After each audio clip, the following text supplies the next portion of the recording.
So if you're a karate athlete looking to get a stronger punch or a quicker punch, we're going to run through some strength conditioning exercises you can do either at home or at the gym or in the dojo to help you build that strength and build that power and build that speed into your punch. So the first one we're going to look at is a ballistic exercise in the form of a medicine ball throw. There's a couple of different variations of this. The first variation we're going to look at is the rotational throw. So what we're looking to do here is you want a wall to aim at, or to be fair, if you don't have a wall to aim at, you can just throw it in the garden, at the dojo.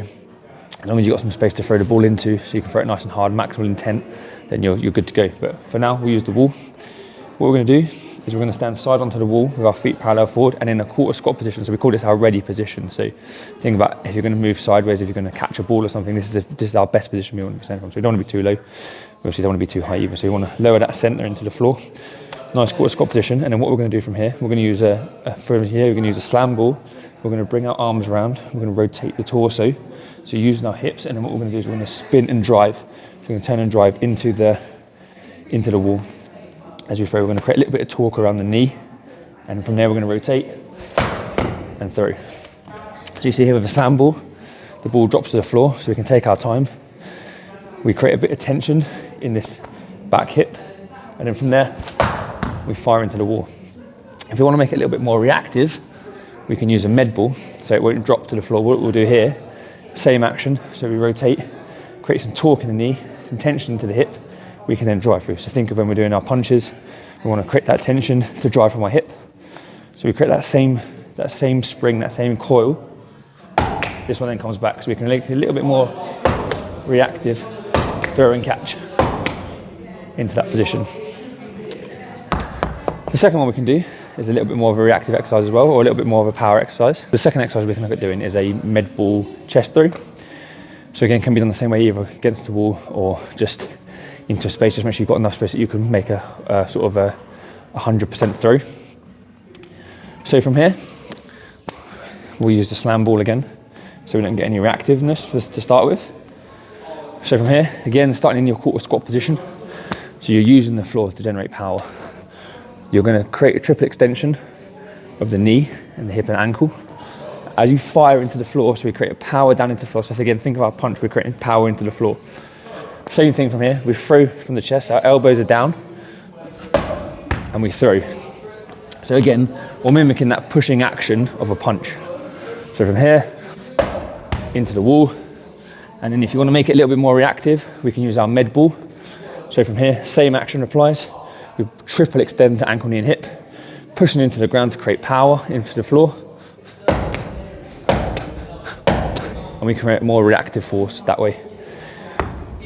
So 2 medicine ball exercises, they're great for creating more strength, more power, more speed through the punching action. And again, using our karate techniques, our karate principles of foot, hip, knee, sort of expanding, contracting, coiling up, releasing, and pushing into the floor to create power. The next exercise we're going to look at is a explosive push-up. So you would have seen maybe clap push-ups before or something like that. So again, you don't have to necessarily add the clap. So I don't tend to add the clap myself. And again, not really plyometric in nature here. We're more looking at ballistic in nature, so more explosive. Plyometric would be like quick contacts on the ground, but we're not looking for that sit up here in the upper body. So what we're looking to do here, we go into our press up position here. As we pull down, so we want a kind of slow eccentric, so the way down would be eccentric, so working our muscles eccentrically. We're looking for a slow eccentric down, and then a big explosion up. So that's what we'd call an explosive push-up. So there doesn't have to be a clap. So it's a nice exercise you can do here. So you pull in down slowly and explode up and then land. Just make sure there's a little bit of bend in the elbows as we land. So from the side, slowly down eccentrically, and then pushing up from there. Again, mimicking that pushing action of a punch.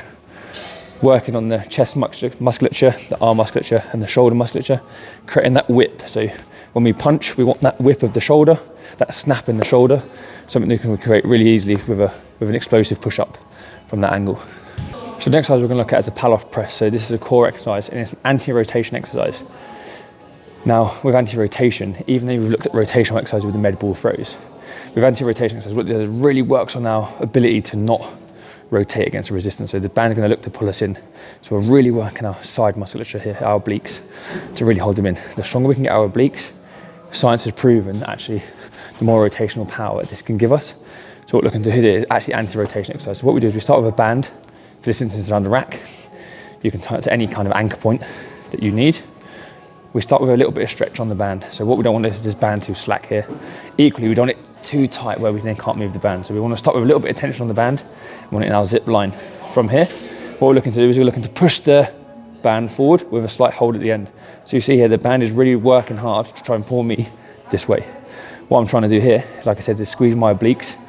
Again, this will also create a little bit of tension in my opposite hip. So if this, for this instance, if it's anchored on my left-hand side, it's going to pull on my left hip and my right knee. So it's going to really create some torque in that leg. So here, I'm looking to push out and hold. I'm trying to keep this as central as possible. What I'm not looking for is in and out wobbly. So I'd repeat both sides, just like I would with a med ball throw. This is called a pal-off press. Really great exercise. So just to reiterate, tension on the band, into your midline, and push out straight. So it's not a pushing exercise at all. We've done those with the med ball throws and the explosive push-ups. This is what we call an anti-rotation exercise. It's a really good core exercise, really great for creating stability and working that torque in the hip and the knee.